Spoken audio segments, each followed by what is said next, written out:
Hello.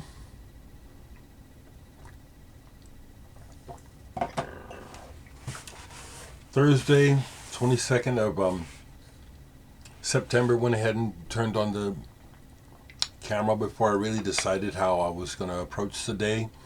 So I'll just start it by saying hello. Hello to my family. Hello to my friends.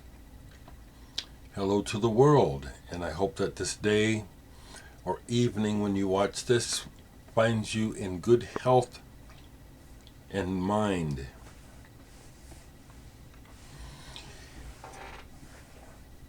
Top of my head this morning is the news. It's important that there's accountability. You all know what I'm talking about. The other thing that I'd like to share is, my personal happiness with the response to my lecture. I'm still getting kudos. People are watching it. I went ahead and watched it myself finally.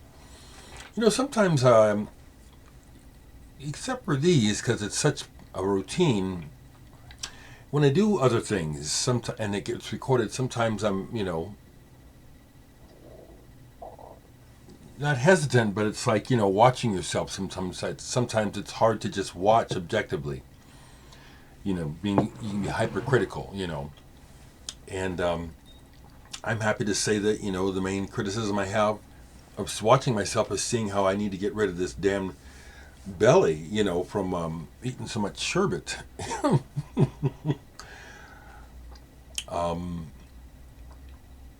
It was good, and I've heard since then from the professor several times, and I said, well, have me back, or refer me. With that in mind, I do have people who contact me who I don't know you, and you're contacting me about collaborating and listening to your band, and I'm not interested in doing that right now. I have collaborations that are kind of with on hold, or just like they're in the wings, because I do things according to my interests. And I'm not interested in collaborating with new people right now, and unless something very interesting drops in my lap. You know what I mean? If someone like that I would not expect, who would contact me about working. That would be interesting. It is a thank you. It's a compliment that folks are interested in my work now. And also, I'd like to share that I see that since I'm getting Bandcamp sales again. Thank you.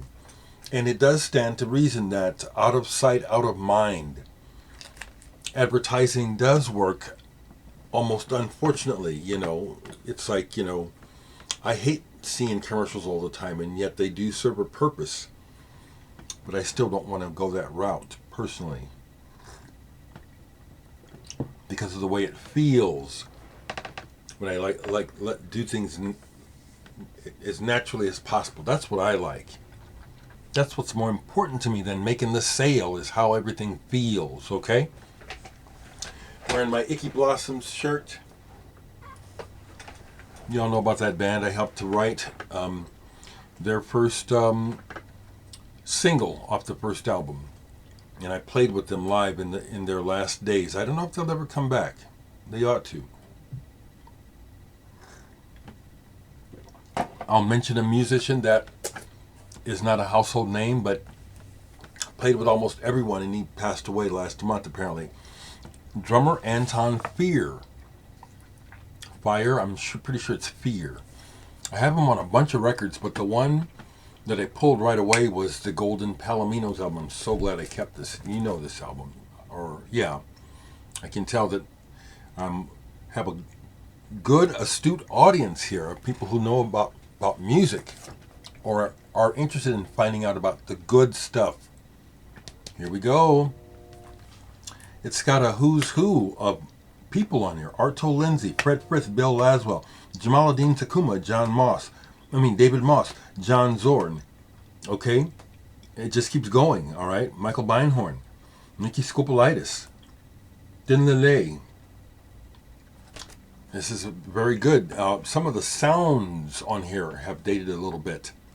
This goes back to 1983, but this is very good. And I was thinking I might have seen him play. I might have, but I'm not sure. I know I've seen Tony Maimon from Pere Ubu because Anton played with David Thomas and did some Pere Ubu stuff. I forget. Rest in peace, Anton. Check out his work. Yesterday was the anniversary of the release of this album in 1973. My Dogs, Gentle Giant. If you haven't seen my interview with their leader of the band, basically, Dereck Shulman, I did it back in June. In a Glass House. Excellent album. This is my second copy of it. And even though I bought it way back when, I could never find a copy that didn't have that dang sticker on it. So my original copy that I bought in 73, I gave to the drummer of the David Nance band, Kevin Donahue, telling him, I got to make sure you hear the good shit, my brother, okay? You need to hear this music. And, he's since then has let me know, wow, I had no idea there was music like this. And has that cool cover. It's a great album. It is. The story behind it fits. That it's a cold, compared to their other albums, this is cold. It's not a warm album, even though there's a song on here that should be warm, but it's not. A reunion. The iciness that is throughout the sound of this album, and then to find out that, the band was in a real bad place internally at the time, it just really fits. And if they were still able to make this incredible album. So yesterday was that album's birthday. I did spend time listening more to my recent records yesterday, since I had some free time and the weather was wonderful. Yes, people, I see some of you folks responding to my comments about this after dinner album. And I just want to say I played some more of it yesterday and I just love this. And what I said about it fits. And I hope that some of you take a chance and look this up and get into it. I pulled a couple of relaxing albums that are in the jazz mode. It just fit the mood and the weather. It was a beautiful day yesterday. A little cloudy, but there were the sunny patches were just fantastic. So I played this album, Oscar Peterson Trio with Milt Jackson, Very Tall. Now this is one of the albums, Oscar Peterson was a virtuoso. In the league of people like Art Tatum, they were like in a class of their own as far as their his skill on the piano. But this is an album that is commercial. This is a commercial release. This was made to be inoffensive to the mainstream, mainly white people who had all the money back at this time that this was being put out. Just hear me out, people. I'm just telling it my way, but I'm telling the real deal. And so it's lovely playing. The Green Dolphin Street on here is the highlight. But what I'm saying is Oscar Peterson could play with some definite fire and really knock your socks off with his improvisational abilities. And on here, he's all laid back and just playing for your pleasure, which isn't a bad thing. I really enjoyed this yesterday. Yes, I have several more Oscar Peterson albums, the ones that are really fiery. That one was just the one that got pulled yesterday, and I really enjoyed it. in the same P section of records I pulled, vibraphonist Dave Pike, On a Gentle Note. If you don't know Dave Pike and you like jazz, or just if you like really good music, especially from the past, pick up on Dave Pike records. I have gotten some super cheap, and then when I get them home and play them, it's like, what's the deal here? This is really, really fine music on all levels. It's jazzy, it's atmospheric, it's a lot of it is relaxing, but this is some good music, and it fits the cover. On a Gentle Note. This was a lovely listen yesterday. A lovely listen. Just to follow up.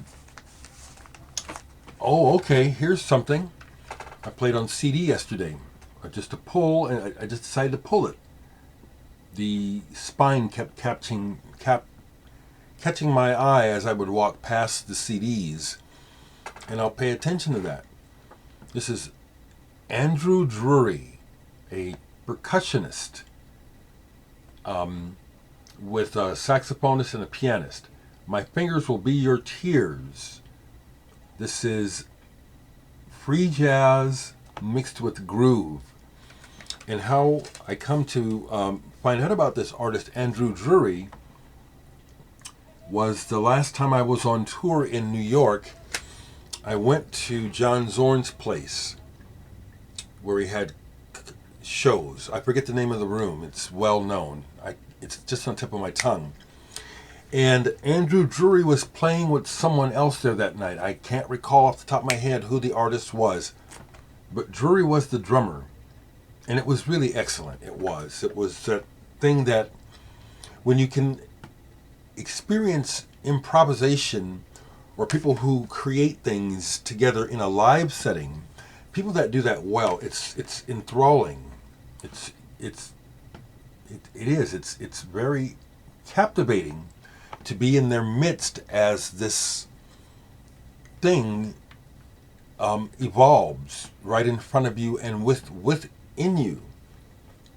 That's what happened the night I saw him play in New York, and I bought this from him at the show, saying, well, I want to buy something, I don't remember if the group that played had something out. I don't, but this good stuff. Andrew Drury, if you don't know him, check it out.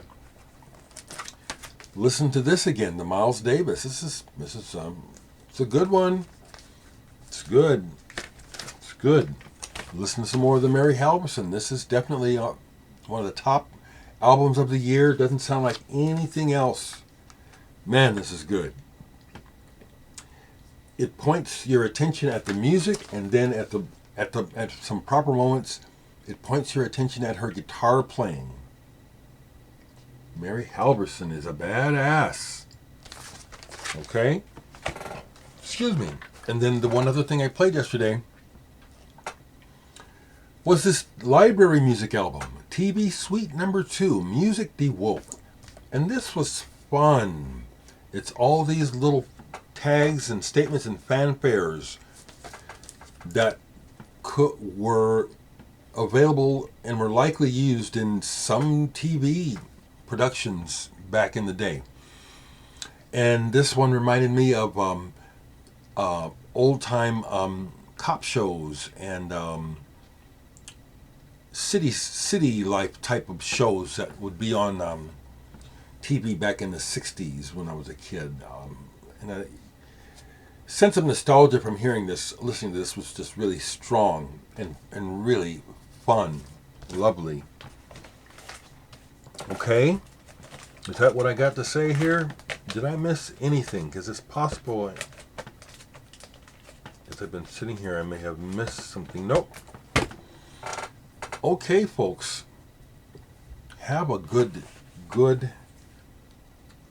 be well. I'll put it like that.